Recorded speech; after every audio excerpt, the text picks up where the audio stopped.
तो हेलो दोस्तों, स्वागत है आप सभी का हमारे यूट्यूब चैनल पर। तो आज हम आपके लिए फिर से लेकर के आ गए हैं हिंदी के मोस्ट इम्पॉर्टेंट एमसीक्यूज़, जो कि आपकी आगामी परीक्षाओं के लिए इम्पॉर्टेंट होंगे। तो आप वीडियो के अंत तक ज़रूर बने रहें और वीडियो पसंद आया तो लाइक ज़रूर कर दें, ठीक है। तो चलिए अब वीडियो को स्टार्ट करते हैं। क्वेश्चन नंबर 1 हमारे पास आ जाता है, भाषा की सबसे छोटी इकाई कौन सी होती है? शब्द, व्यंजन, स्वर या वर्ण, ठीक है। तो ऑप्शन डी आपके पास राइट आंसर हो जाता है, वर्ण भाषा की सबसे छोटी इकाई होती है। नेक्स्ट क्वेश्चन आपके पास है, वर्णों के व्यवस्थित समूह को क्या कहा जाता है? शब्द भंडार, वर्णमाला, स्वर मंडल या वाक्य। तो वर्णों के व्यवस्थित समूह को वर्णमाला कहा जाता है। ये क्वेश्चन आपका इम्पोर्टेंट हो जाता है क्योंकि पहले भी एग्ज़ाम में पूछा जा चुका है, ठीक है। तो नेक्स्ट क्वेश्चन की ओर चलते हैं। जिन वर्णों का उच्चारण स्वतंत्र रूप से होता है उन्हें क्या कहते हैं? व्यंजन, स्वर, संयुक्त अक्षर या आयोगवाह। तो स्वर उन्हें कहते हैं, ठीक है। नेक्स्ट क्वेश्चन है, निम्नलिखित में से कौन सा स्वर ह्रस्व स्वर है? आ, ई, अ और उ। तो इसमें आपके पास अ ह्रस्व स्वर आ जाता है। बाकी जो अन्य ह्रस्व स्वर 4 इनकी संख्या होती है, अ, ई, उ और री। ये आपके 4 ह्रस्व स्वर आ जाते हैं, ठीक है। नेक्स्ट आता है, हिंदी वर्णमाला में अंग और अह को क्या कहा जाता है? स्वर, व्यंजन, आयोगवाह या संयुक्त व्यंजन। तो आयोगवाह कहा जाता है, जिसमें से अंग को हम कहते हैं अनुस्वार, ठीक है, और अह को हम कहते हैं विसर्ग, ठीक है। नेक्स्ट है आपके पास, च वर्ग का उच्चारण स्थान कौन सा है? कंठ, तालु, दंत, ओष्ठ। तो तालु इसका उच्चारण स्थान है। निम्नलिखित में से कौन सा वर्ण घोष है? क, च, त और ग। राइट आंसर आपके पास है ग, ठीक है। प्रत्येक वर्ग में जो भी होता है, जो पहला और दूसरा जो वर्ण होता है वो आपके पास अघोष होता है, बाकी तीसरा, चौथा और पांचवा आपके पास सघोष हो जाता है, ठीक है। जिन वर्णों के उच्चारण में वाय की मात्रा कम बाहर निकलती है उन्हें क्या कहते हैं? अल्पप्राण, महाप्राण, अघोष या ऊष्म। तो उन्हें अल्पप्राण कहा जाता है। हिंदी मूल रूप से व्यंजनों की कितनी संख्या, मतलब हिंदी में मूल रूप से व्यंजनों की कितनी संख्या मानी जाती है? 11, 33, 41 या 52। तो मूल रूप से हिंदी में 33 इनकी संख्या है। और अगर हम इसमें 4 संयुक्त अक्षर को ऐड कर देंगे और 2 उत्क्षिप्त व्यंजन को ऐड कर देते हैं, यानी कि संयुक्त अक्षर में आपके पास अक्ष, त्र, ज्ञ और श्र आ जाता है, ठीक है। और उत्क्षिप्त व्यंजन में आपके पास ढ और ड आ जाता है। तो टोटल इनकी संख्या 39 हो जाती है, ठीक है। नेक्स्ट क्वेश्चन है, निम्नलिखित में से कौन सा एक संयुक्त व्यंजन है? ज्ञ, गौ, सौ और मौ। तो ज्ञ आपके पास संयुक्त व्यंजन हो जाता है, जो कि जौ, धन, यौ के योग से बना होता है। नेक्स्ट आपके पास आता है, ट वर्ग का उच्चारण स्थान कौन सा है? कंठ है, ओष्ठ है, मूर्धा है या दंत है। तो ट वर्ग का जो उच्चारण स्थान है मूर्धा है। निम्नलिखित में से कौन सा वर्ण महाप्राण है? क, च, ख और प, ठीक है। तो कौन सा वर्ण आपके पास महाप्राण है, आपको ये बताना है। तो इसमें ख आपके पास महाप्राण हो जाता है। अल्पप्राण में आपका पहला व्यंजन और तीसरा व्यंजन और पांचवा व्यंजन, प्रत्येक वर्ण का पहला, तीसरा, पांचवा अल्प प्राण आ जाता है। और जो चौथा और दूसरा और चौथा होता है वो आपके पास महाप्राण में आ जाता है। नेक्स्ट आता है आपके पास, र और ढ वर्णों को हिंदी वर्णमाला में क्या कहा जाता है? संयुक्त व्यंजन, उत्क्षिप्त व्यंजन या द्विगुण व्यंजन। अंतस्थ व्यंजन आयोगवाह, तो उत्क्षिप्त या द्विगुण व्यंजन कहा जाता है ड और ढ को। ठीक है, नेक्स्ट आता है निम्नलिखित में से कौन सा वर्ण अघोष है? तो ग, ज, ड और च।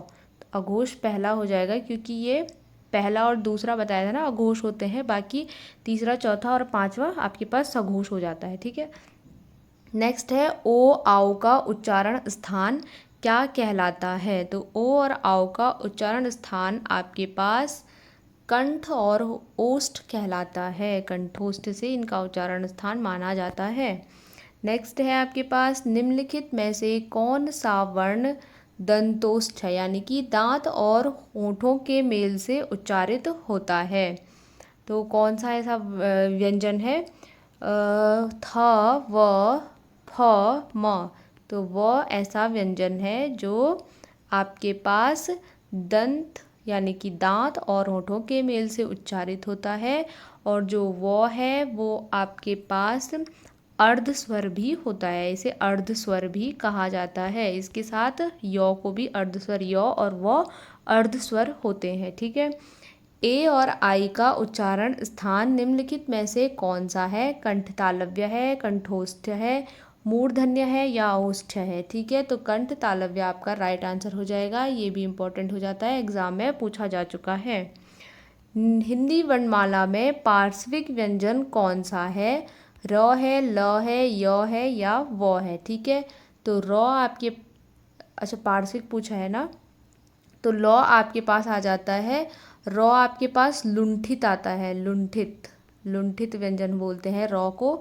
और य और वो आपको बताया था अभी अर्ध स्वर में आते हैं। ठीक है, और अंतस्थ व्यंजन य, र, ल, व होते हैं।